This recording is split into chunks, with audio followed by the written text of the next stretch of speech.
Man up here with Chef Mike Blakely on a Wednesday morning. What do you want to add to the First National Bank? Onions and cornbread? Onions and cornbread. You can't have beans without onions and cornbread. Hey, I was talking the other day to Dr. Pittman when we were over here talking about something. I did a country road story on me in the 80s when they go out and they shoot the dogs with the, not shoot them, but to give them a shot. And I was talking about somebody the other day asked me about a donkey basketball game. Oh, God. Do they still do those? I don't. I know. How many donkey basketball games did you ride in your life? Lord, a bunch of them. And I've still got arthritis in a bunch of spots in my body from falling off and hitting that old gym floor. Judge Davis was talking about how it almost knocked him off of the donkey. Mike the other day down at the funeral home, and he was telling us about. That's what we was talking about. Sheriff, I want to know. We were talking about dumb criminals yesterday. This was a headline in the news. Speeder stopped with 40 pounds of pot. Now, why in Limestone County by a state trooper the other day? Running 90 miles an hour. If you're hauling drugs, why are you speeding? Well, look at their photos. They don't look like Einstein. But the thing about it was when the trooper stopped him, he was just writing a speeding ticket, checked with the people. It was a rental car. Apparently somebody else had rented it to let them use to haul dope in, and when they contacted the rental car company, because neither one of them's name was on the rental agreement, the rental car company asked him to impound the car for him. So when he was doing inventory of the car, as he opened the trunk, he had a surprise. There's 40 pounds of pot. Oh, my. All right, we're up here talking about the rodeo, 30th annual. 30th annual. That's a long time to be doing a rodeo. Hey, it's been great, and it wouldn't be successful without the fact that we have great rodeo fans here. We've had great business support and help of ZTV. Y'all have always been great to help promote it, and I think that's one reason we've been successful. But I want to make sure that people understand that this Saturday at 2 p.m. is our parade, and it's not just for people in Limestone County. Anybody surrounding counties, Tennessee, that's got horses, buggies, wagons, come on out. Just be there ready to pull out at 2 o'clock. We start on time, and if you're there and want to ride it doesn't cost anything. Don't have to pre-register, and bring your kids and grandkids out to watch it, because there's always a lot of horses, a lot of beautiful horses and wagons, and some people may put a go-kart or a four-wheeler in it, but we're coming out and participate in our parade because we're really looking forward to it. Something new this year is the coffee call. We have starting this Saturday from 8 to 9. We're going every month on the second Saturday. We're going to have a law enforcement coffee call at the jail. That's for anybody that's ever worked in law enforcement, whether you were a police officer, correction officer, support personnel. If you're a present or former member of law enforcement, come by and we'll have some sausage, biscuits, and coffee at the jail. Kind of patterned it after the Veterans Coffee Call. Oh yeah, and that's going to be the second Saturday of every month. We want everybody to come out. When you started this rodeo, and I know a little bit about the story, but you came up with this idea. Myself and one of my deputies, Alan Craig, we had a fraternal order police meeting in 1983. Stock contractor wanted the fraternal order police to sponsor a rodeo.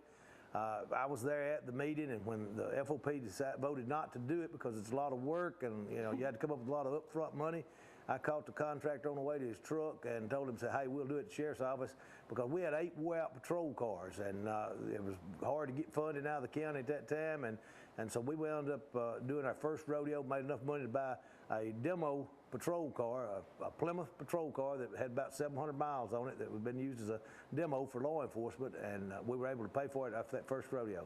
How much have you been able to use the funds generated by this to help your department? We've bought 33 cars in the last 29 years.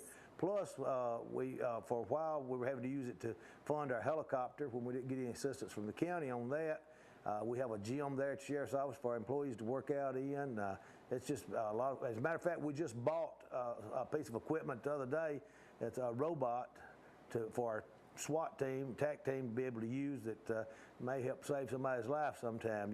It's got a camera, infrared. We toss it in a building and send it around looking to find out where the bad guy is before we have to go in there to take care of it. All right, next week, I know next Tuesday on the show, Mike Wentworth's going to be here. Mike, Miss Rodeo USA. Rodeo USA, all of them is going to be here. Now, Miss Rodeo USA is going to be here too? Miss Rodeo USA. She is a full-time South Dakota National Guard person, and she came up with the idea. This is Armed Forces Day, Saturday.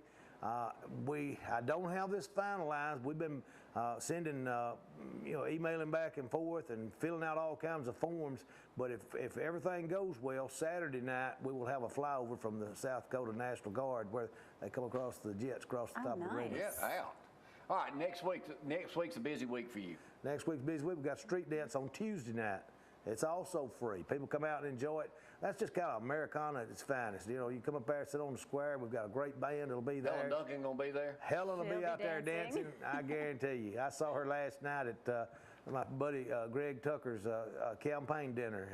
She was asking about street dance. Anything we need to know about your campaign 2 years from now? People are gonna start lining up, run against you. Well, that's fine. That's you know. You're not scared. Well, no. I mean, that's just part of the process. I look forward. I always enjoy campaigning. Yeah, well, you've done a good job at it so far. You ain't never been beat. Had very little competition against anything. No, I've had lots of competition. I had a lot of good candidates. One question to do: anything new at the arena this year? We still have our skybox now. Yes, and we've got a new press box this time. It's going to be on the south end of the arena, down there next to y'all, and we added a couple of more sky boxes. So we've and I don't think we have any left. We may have one left, which we like to keep one. You know, for sometimes we have visiting dignitaries that we need a place to put them, but that's great, and we really appreciate the support everybody's giving us out there in the community. All right, Mike, well, I'm sure I'll see you at Bean Day. And don't forget, this Saturday, 2 o'clock's our parade, and we want to kick off Rodeo Week with the best parade we've ever had. As always, we'll be down there with cameras rolling. Anyway, thank you, Sheriff. We'll see you again this week and up on the show Tuesday of next week, too. Last Friday, after we went to Creekside, we went downtown. Athens Hospital had a big health fair on the square. Kelly Power, CEO, was there. A lot of folks were hanging out. Mayor Marks, everybody else doing blood work. But first and best thing was all these folks, Sheriff, were dancing with Flo from the Wellness Center up on the courthouse steps. I got called out by an 86-year-old man said I ain't seen you at the Wellness Center lately. He shamed you. Yeah, we'll see y'all bright and early tomorrow morning. Here's that video. Y'all hang on.